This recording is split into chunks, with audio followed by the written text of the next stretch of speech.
मैंने देखी Sania Malhotra starrer movie Mrs, जिसके बारे में बहुत सारी कंट्रोवर्शियल चर्चाएं हो रही है। और इस मूवी को देखने का मेरा एक्सपीरियंस मैं आपके साथ शेयर करना चाहूँगा। हाँ, मैंने ये मूवी थोड़ी लेट देखी है, ZEE5 के ऊपर अब अवेलेबल हो गई है, तो आप सब देख सकते हो। अब सबसे पहली इंटरेस्टिंग चीज़ जो इस मूवी में देखने मिलती है वो एक स्ट्रगल है एक वुमन का।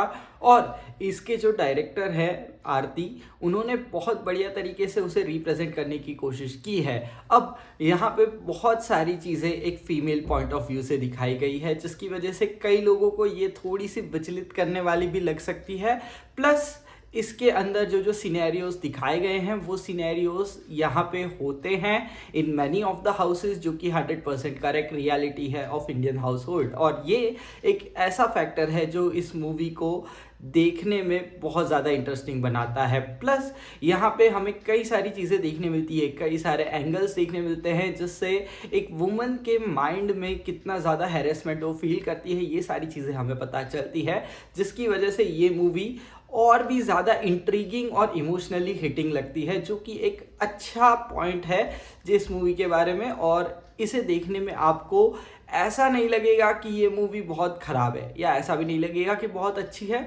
आपको जस्ट ऐसा लगेगा कि हाँ, ये चीज़ें नहीं होनी चाहिए थी। इस तरह की चीज़ें किसी एक इंसान को बहुत ज़्यादा दुखी कर सकती है, and that is something which is clearly visible in this movie.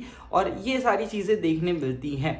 अब कई लोगों का आर्ग्यूमेंटेटिव पॉइंट ऑफ व्यू ये भी है इसके खिलाफ कि यार इसमें सारी चीज़ें वन साइडेड दिखाई गई हैं। हालांकि मैं ये कहना चाहूँगा कि ये वुमन पॉइंट ऑफ व्यू से बनाई गई है ये मूवी, तो इसमें डेफिनेटली एक वुमन का साइड ही दिखाया जाएगा, और जिसकी वजह से ये मूवी इंटरेस्टिंग भी लगती है। अब अगर इसमें मैन का साइड भी दिखाया जाए तो ये movie woman point of view से बनाई हुई मूवी नहीं रहेगी, जिसकी वजह से ये जो डायरेक्टर की चॉइस है वो ठीक है, और एक पॉइंट ऑफ व्यू से वो जो चीज़ें दिखाना चाहते थे उन्होंने दिखा दी। और हो सके तो ऑनेस्टली इस मूवी को ओपन माइंड के साथ देखने की कोशिश करनी चाहिए एज एन ऑडियंस हमें। और हम ये कह सकते हैं कि आज के सिनेरियो में इन द प्रेजेंट कंडीशंस काफ़ी ज़्यादा चेंजेस आ चुके हैं।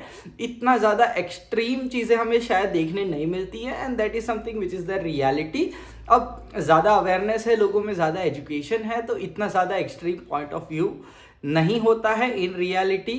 पर इंडिया में कई सारे छोटे शहर हैं, इंडिया में कई सारे गांव हैं, वहाँ पे अभी भी ये सारी चीज़ें प्रचलित है, जिसकी वजह से ये मूवी आज भी यहाँ पे रेलेवेंट लगती है। और इस तरह का माइंडसेट आज भी लोगों के अंदर जिंदा है। तो ये मूवी एक रिमाइंडर है कि इस तरह से किसी भी एक वुमन को ट्रीट नहीं करना चाहिए, और ये चीज़ सही नहीं बैठती है।